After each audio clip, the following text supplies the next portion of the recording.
শরীফ ওসমান হাদি ইন্তেকাল করেছেন। ইন্না লিল্লাহি ওয়া ইন্না ইলাইহি রাজিউন। আমরা তার আত্মার মাগফিরাত কামনা করি। আমরা বিশ্বাস করি তার আত্মা শান্তিতে থাকবে।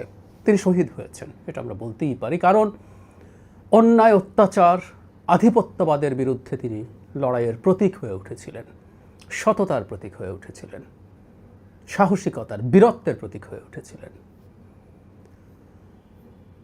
জনাব হাদি বাঁচবেন না এটা আসলে মনেই হচ্ছিল। তার আহত হওয়ার, যেভাবে তিনি আহত হয়েছেন, যেখানে আহত হয়েছেন, তার ব্রেনের যে অংশটা এফেক্টেড হয়েছে, ডাক্তার হবার কারণেই বুঝতে পারছিলাম ব্রেন স্টেম ইনজুরি। এই ইনজুরিতে আসলে বেঁচে থাকার সম্ভাবনা খুব কম থাকে। অন্যান্য কোনো জায়গায় হলেও হয়তো হতে পারত। বিশেষ করে গতকাল রাতের পর থেকে মোটামুটি নিশ্চিত ছিলাম যে খবরটা খুব অল্প সময়ের মধ্যেই আসবে। প্রধান উপদেষ্টা তার স্ট্যাটাস দিয়ে জানিয়েছেন ফেসবুকে, সিঙ্গাপুরের একজন মন্ত্রী ওসমান হাদিকে দেখে প্রধান উপদেষ্টাকে ফোন করেছেন। সেই স্ট্যাটাসে শেষ বাক্যে ছিল দেশবাসীকে শান্ত থাকতে এবং দোয়া করতে বলছেন। এই যে শান্ত থাকার কথাটা একটা বড় বার্তা ছিল। ওসমান হাদি চলে যাওয়ার পর বা আহত হওয়ার সময় থেকেই যদি বলি, কয়েকবার তার সাথে দেখা হয়েছে, আমার টক শোতে কথা হয়েছে, ব্রেকে, শুরুতে, শেষে। যেটা বারবার মনে হয়েছে আমার খুব আন্তরিক একজন ছোট ভাই। আমাকেও বড় ভাইয়ের মতো সম্মান দেখিয়েছেন তিনি। আমি আগে একদিন বলেছি, ইনকিলাব মঞ্চে তিনি আমাকে রিপিটেডলি যেতে বলেছেন, সেখানে একটা বক্তৃতা করার জন্য, সেখানে অন্যদের সাথে ইন্টারাক্ট করার জন্য। একটু আগে আমি আমার ফেসবুকে একটা স্ট্যাটাস দিয়েছি, গালিগালাজ করছেন অনেকেই মন্তব্যে, এবং হাদির মৃত্যুর সাথে আমাকেও দায়ী করার বা জড়িত করার চেষ্টা ইনফ্যাক্ট অনেকেই করছেন, গাইডেড হয়ে অনেকে একই অভিযোগ করছেন। কিন্তু যারা হাদির আমার প্রতি ভালোবাসাই দেখেছি আমি। হাদিরা মহৎ এই জন্য, আশপাশে অনেক ক্ষুদ্র মানুষের ভিড়ে হাদিরা মহৎ হয়ে ওঠেন, হাদিরা গণতান্ত্রিক হয়ে ওঠেন।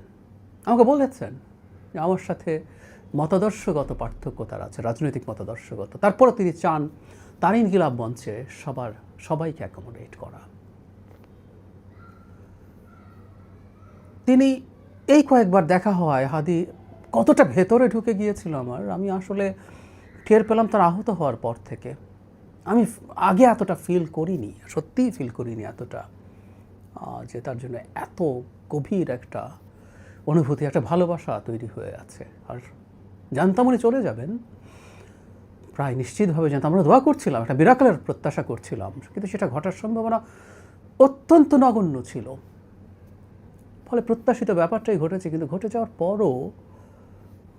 পরও মেনে নেওয়া কঠিন হচ্ছে।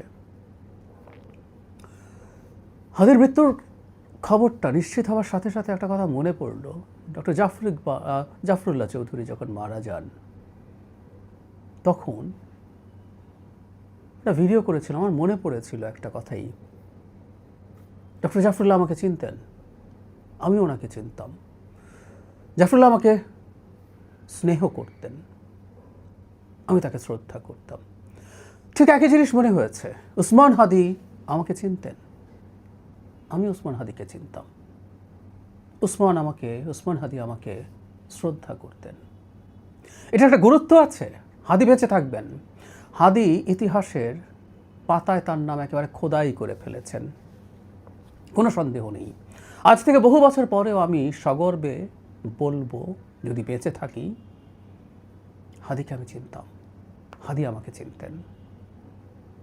হাদি আমাকে ইনকিলাব মঞ্চে কী বলে বলে নিয়ে যাওয়ার চেষ্টা করেছেন, সে গল্প আমি করে যাব। এই যে হাদি আমাকে চিনতেন, হাদি আমাকে চেয়েছেন তার প্রতিষ্ঠানে যাওয়া, আমার জন্য অনেক বড় সম্মানের, গর্ব ভরে এটা আমি বলতে থাকব। হাদির একটা সন্তান আছে, খুবই অল্প বয়স, 1 বছরও সম্ভবত হয়নি। পিতার কাঁধে সেই সন্তানের ছবি আমরা অনেকবার দেখেছি।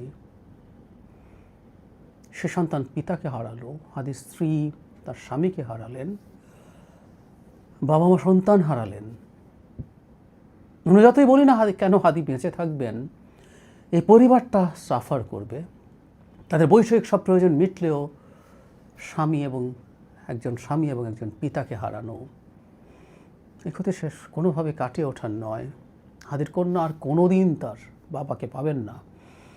গলাটা বুঝে উঠতে শুরু করার সময় তার বাবাকে দেখবেন না। কারণ একজন ওসমান হাদি দেশের প্রয়োজনে রাস্তায় নেমেছিলেন। সেই রাস্তায় নামা তার শত্রু তৈরি করেছিল। তিনি অনেক কাজ করেছেন, অনেক কাজের সাথে আমাদের দ্বিমত আছে, কিন্তু হাদির মূল জায়গা যেটা, সেটা হচ্ছে সৎ ছিলেন। আমি বিশ্বাস করি কোনো কিছু কোনো উদ্দেশ্যমূলকভাবে করতে যাননি। অনেকে করেন, অনেকে অনেক কিছু করার চেষ্টা করেন বা দেখানোর চেষ্টা করেন, কিন্তু আমি বিশ্বাস করি উনি ওনার সাথে যে জায়গায় ইভেন আমাদের দ্বিমত আছে সেটার ক্ষেত্রে তিনি জেনুইন ছিলেন, হুইচ ইজ ভেরি ইম্পর্ট্যান্ট। তিনি দেশপ্রেমিক ছিলেন। তিনি প্রচলিত যে রাজনৈতিক স্ট্রাকচার, নির্বাচনের সিস্টেম, নির্বাচিত হবার কায়দা, সেগুলো ভেঙে চুরে নতুন করে নতুন একটা সিস্টেম, এই যে নয়া বন্দোবস্তের কথা বলি, অনেকেই মুখে বলেন, অনেক রাজনৈতিক দল বানিয়েছেন, নয়া বন্দোবস্তটা কেমন হওয়া উচিত উনি করে দেখাতে চেয়েছিলেন। জনাব হাদির চলে যাওয়া আমাদের জন্য অপূরণীয় ক্ষতি, কারণ এই অভ্যুত্থানের তরুণদের আমরা অনেককেই বিপথে যেতে দেখেছি। হাদি যাননি, মুড়ি বাতাসা দিয়ে ইলেকশন ক্যাম্পেইন করেছেন, ভোরে ফজরের নামাজ পড়ে অলিতে গলিতে ঘোরার চেষ্টা করেছেন, মানুষের দ্বারে দ্বারে যেতে চেয়েছেন। এটাই নতুন বন্দোবস্ত হবার কথা। এটা হাদি করে দেখিয়েছেন, মুখে বারবার বলে বেড়াননি। আলাদা একটা ভিডিও করব অচিরেই।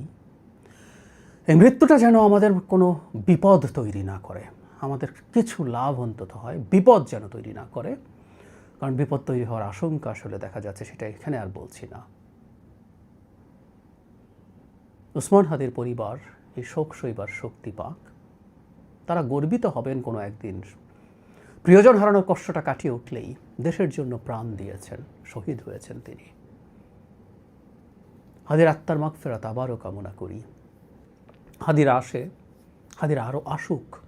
এই দেশকে যদি একটা শক্তিশালী গণতান্ত্রিক সার্বভৌম রাষ্ট্র হিসাবে দাঁড়াতে হয়, আরও হাদিদের আসতে হবে।